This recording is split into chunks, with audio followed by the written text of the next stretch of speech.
ವೀಕ್ಷಕರೆಲ್ಲರಿಗೂ ಸಾಪ್ತಾಹಿಕ ಭವಿಷ್ಯವಾಣಿ ವಿಶೇಷ ಕಾರ್ಯಕ್ರಮಕ್ಕೆ ಸ್ವಾಗತ. ಸ್ನೇಹಿತರೆ, ಮಾರ್ಚ್ ತಿಂಗಳ ಮೊದಲ ವಾರದಲ್ಲಿ ಗಜಕೇಸರಿ ರಾಜಯೋಗದ ನಿರ್ಮಾಣವಾಗಲಿದೆ. ಈ ವಾರ ಚಂದ್ರ ಮತ್ತು ಗುರು ಒಟ್ಟಾಗಿ ವೃಷಭ ರಾಶಿಯಲ್ಲಿ ಚಲಿಸುವುದರಿಂದ ಗಜಕೇಸರಿ ರಾಜಯೋಗದ ಸೃಷ್ಟಿಯಾಗುವುದು. ಜ್ಯೋತಿಷ್ಯ ಶಾಸ್ತ್ರದ ಪ್ರಕಾರ ಗಜಕೇಸರಿ ರಾಜಯೋಗವು ಬಹಳಷ್ಟು ಧನ ಸಂಪತ್ತನ್ನು ನೀಡುವುದರೊಂದಿಗೆ ಅದೃಷ್ಟದ ಸಂಪೂರ್ಣ ಬೆಂಬಲ ದೊರಕುವಂತೆ ಮಾಡಲಿದೆ. ಮಾರ್ಚ್ 3ರಿಂದ ಮಾರ್ಚ್ 9ರವರೆಗಿನ ಧನು ರಾಶಿಯವರ ಭವಿಷ್ಯವನ್ನು ತಿಳಿದುಕೊಳ್ಳೋಣ. ಈ ವಾರ ಧನು ರಾಶಿಯವರ ಫಲಾಫಲಗಳೇನು, ಗ್ರಹಗತಿಗಳು ಹೇಗಿರಲಿವೆ, ಕೌಟುಂಬಿಕ ಸಾಮಾಜಿಕ ಜೀವನ ಹಾಗೂ ವ್ಯಾಪಾರ ವಹಿವಾಟು ಹೇಗೆ ನಡೆಯಲಿದೆ, ಅಲ್ಲದೆ ಯಾವೆಲ್ಲ ಸಮಸ್ಯೆಗಳು ನಿಮ್ಮನ್ನು ಈ ಸಾಪ್ತಾಹಿಕದಲ್ಲಿ ಕಾಡಲಿವೆ, ಅವುಗಳಿಗೆ ಪರಿಹಾರಗಳೇನು ಎಂಬುದನ್ನು ತಿಳಿಯಲು ಈ ವಿಡಿಯೋವನ್ನು ಸಂಪೂರ್ಣವಾಗಿ ವೀಕ್ಷಿಸಿ. ವಿಡಿಯೋ ಪ್ರಾರಂಭಿಸೋದಕ್ಕೂ ಮುನ್ನ ನೀವಿನ್ನೂ ನಮ್ಮ ಚಾನೆಲ್ ಸಬ್ಸ್ಕ್ರೈಬ್ ಮಾಡದೇ ಇದ್ದರೆ ಕೂಡಲೇ ನಮ್ಮ ಚಾನೆಲ್ ಸಬ್ಸ್ಕ್ರೈಬ್ ಮಾಡಿ. ಹೆಚ್ಚಿನ ವಿಡಿಯೋ ಅಪ್ಡೇಟ್ಗಾಗಿ ಪಕ್ಕದ ಬೆಲ್ ಐಕಾನ್ ಬಟನ್ ಕ್ಲಿಕ್ ಮಾಡಿ. ಸ್ನೇಹಿತರೆ, ಧನು ರಾಶಿಯವರಿಗೆ ಈ ವಾರ ಸಾಮಾನ್ಯವಾಗಿರಲಿದೆ. ಈ ವಾರ ಮಾನಸಿಕ ಒತ್ತಡ ಅಧಿಕವಿರಲಿದೆ. ಕುಟುಂಬದಲ್ಲಿ ಕೆಲ ಭಿನ್ನಾಭಿಪ್ರಾಯ ಉಂಟಾಗಬಹುದು. ರಾಜಕಾರಣಿಗಳು ಈ ಅವಧಿಯಲ್ಲಿ ಜಾಗ್ರತೆ ವಹಿಸಬೇಕು. ನೀವಾಡುವ ಮಾತಿನ ಮೇಲೆ ಗಮನಹರಿಸಿ. ಈ ವರ್ಷ ನಿಮ್ಮ ಆರೋಗ್ಯವು ಸಾಮಾನ್ಯಕ್ಕಿಂತ ಉತ್ತಮವಾಗಿರುತ್ತದೆ. ಈ ಕಾರಣದಿಂದಾಗಿ ನೀವು ಉಲ್ಲಾಸವನ್ನು ಅನುಭವಿಸುವಿರಿ. ನಿಮ್ಮ ಹರ್ಷಚಿತ್ತದಿಂದ ವರ್ತನೆಯೊಂದಿಗೆ ನೀವು ಇತರರೊಂದಿಗೆ ಬಹಿರಂಗವಾಗಿ ನಗುವುದನ್ನು ಕಾಣುವ ಸಮಯ ಇದು. ಕುಟುಂಬದಲ್ಲಿ ಯಾವುದೇ ಮಂಗಳ ಕಾರ್ಯಕ್ರಮ ಅಥವಾ ಕಾರ್ಯವನ್ನು ಆಯೋಜಿಸುವ ಸಾಧ್ಯತೆ ಇದೆ. ಅದರ ಮೇಲೆ ನೀವು ನಿಮ್ಮ ಹೆಚ್ಚಿನ ಹಣವನ್ನು ಸಹ ಖರ್ಚು ಮಾಡಬೇಕಾಗುತ್ತದೆ. ಚಂದ್ರನ ರಾಶಿಗೆ ಸಂಬಂಧಿಸಿದಂತೆ 4ನೇ ಮನೆಯಲ್ಲಿ ರಾಹು ಸ್ಥಾನ ಪಡೆದಿರುವುದರಿಂದ ಈ ಕಾರಣದಿಂದಾಗಿ ನಿಮ್ಮ ಆರ್ಥಿಕ ಪರಿಸ್ಥಿತಿ ಹದಗೆಡುವ ಸಾಧ್ಯತೆ ಇದೆ. ಇದರೊಂದಿಗೆ ನಿಮ್ಮ ಮಾನಸಿಕ ಒತ್ತಡವು ಹೆಚ್ಚಾಗುತ್ತದೆ. ಮನೆಯ ಸದಸ್ಯರ ಮೇಲೆ ಅನಗತ್ಯವಾಗಿ ಅನುಮಾನ ಪಡುವುದು ಮತ್ತು ಅವರ ಬಗ್ಗೆ ಅವಸರದಲ್ಲಿ ನಿರ್ಧಾರ ತೆಗೆದುಕೊಳ್ಳುವುದನ್ನು ಈ ವಾರ ನೀವು ತಪ್ಪಿಸಬೇಕು. ಏಕೆಂದರೆ ಈ ಸಮಯದಲ್ಲಿ ಅವರು ಯಾವುದೇ ರೀತಿಯ ಒತ್ತಡವನ್ನು ಹೊಂದಿರಬಹುದು ಮತ್ತು ಅವರಿಗೆ ನಿಮ್ಮ ಸಹಾನುಭೂತಿ ಮತ್ತು ನಂಬಿಕೆಯ ಅಗತ್ಯವಿರಬಹುದು. ಈ ವಾರ ನಿಮ್ಮ ಮನಸ್ಸು ಅನೇಕ ವಿಷಯಗಳ ಕಾರಣದಿಂದಾಗಿ ಗೊಂದಲಕ್ಕೊಳಗಾಗಬಹುದು.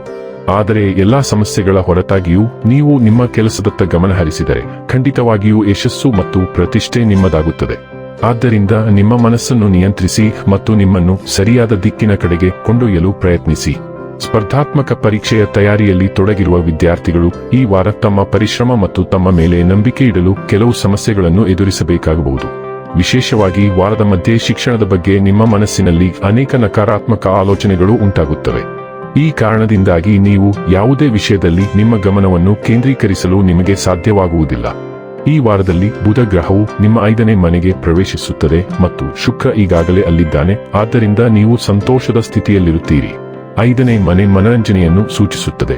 ಆದ್ದರಿಂದ ನೀವು ಕೆಲವು ಸಾಮಾಜಿಕ ಕೂಟಗಳಿಗೆ ಹಾಜರಾಗುತ್ತೀರಿ ಮತ್ತು ನೀವು ಹೊಸ ಜನರನ್ನು ಹುಡುಕುತ್ತೀರಿ. ನಿಮ್ಮ ಸೃಜನಶೀಲ ಶಕ್ತಿಗಳು ಹೆಚ್ಚಾಗುತ್ತವೆ ಮತ್ತು ನೀವು ಅವುಗಳಲ್ಲಿ ಹೂಡಿಕೆ ಮಾಡಲು ಪ್ರಯತ್ನಿಸುತ್ತೀರಿ. ಇದು ಒಳ್ಳೆಯ ವಾರ. ಕಲಾತ್ಮಕ ಕ್ಷೇತ್ರಗಳು, ಬರವಣಿಗೆ ಅಥವಾ ಮನರಂಜನೆಯಲ್ಲಿ ತೊಡಗಿರುವವರಿಗೆ ಇದು ಒಳ್ಳೆಯ ಸಮಯ. ಒಂಟಿ ಸ್ಥಳೀಯರಿಗೆ ಸಮಾನ ಮನಸ್ಸಿನ ಜನರನ್ನು ಹುಡುಕಲು ಇದು ಉತ್ತಮ ಅವಕಾಶವಾಗಿದೆ. ನಿಮ್ಮ ಪ್ರೀತಿ ಪಾತ್ರರೊಂದಿಗೆ ನೀವು ಬಲವಾದ ಸಂಪರ್ಕವನ್ನು ಅನುಭವಿಸುವಿರಿ.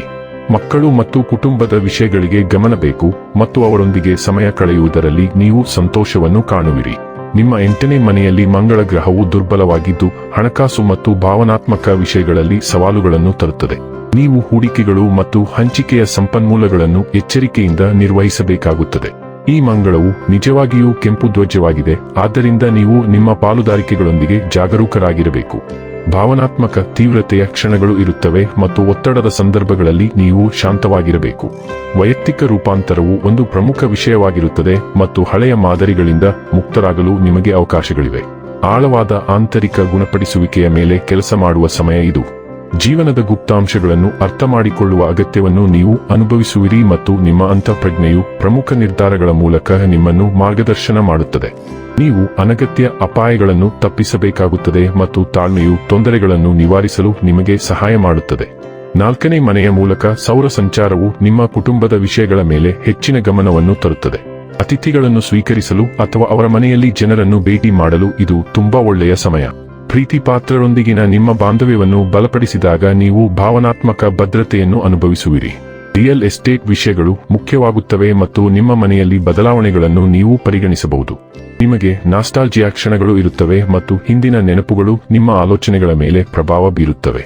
ವೈಯಕ್ತಿಕ ಮತ್ತು ವೃತ್ತಿಪರ ಜೀವನವನ್ನು ಸಮತೋಲನಗೊಳಿಸುವ ಬಲವಾದ ಬಯಕೆ ಇರುತ್ತದೆ. ಸರಳ ಸಂತೋಷಗಳಲ್ಲಿ ನೀವು ಸಂತೋಷವನ್ನು ಕಾಣುವಿರಿ ಮತ್ತು ಭಾವನಾತ್ಮಕ ಬೆಳವಣಿಗೆಯು ಈ ವಾರ ಪ್ರಮುಖ ವಿಷಯವಾಗಿರುತ್ತದೆ. ಇನ್ನು ಕೊನೆಯದಾಗಿ ಮಾಡಿಕೊಳ್ಳಬೇಕಾದ ಉಪಾಯಗಳ ಕುರಿತು ನೋಡುವುದಾದರೆ ಪ್ರತಿದಿನ 21 ಬಾರಿ ಓಂ ಗುರುವೇ ನಮಃ ಎಂದು ಜಪಿಸಿ. ವೀಕ್ಷಕರೇ, ಇದಾಗಿತ್ತು ಧನು ರಾಶಿಯ ಜಾತಕದವರ ಮಾರ್ಚ್ 3 ರಿಂದ ಮಾರ್ಚ್ 9 ರವರೆಗಿನ ಫಲದ ಮಾಹಿತಿ ಇಷ್ಟವಾದರೆ ವಿಡಿಯೋವನ್ನು ಲೈಕ್ ಮತ್ತು ಶೇರ್ ಮಾಡಿ. ಹಾಗೆ ಚಾನೆಲ್ ಸಬ್ಸ್ಕ್ರೈಬ್ ಮಾಡುವುದರ ಜೊತೆಗೆ ನಿರಂತರ ವಿಡಿಯೋ ಅಪ್ಡೇಟ್ಸ್ಗಳಿಗಾಗಿ ಪಕ್ಕದ ಬೆಲ್ ಐಕಾನ್ ಕ್ಲಿಕ್ ಮಾಡಿ.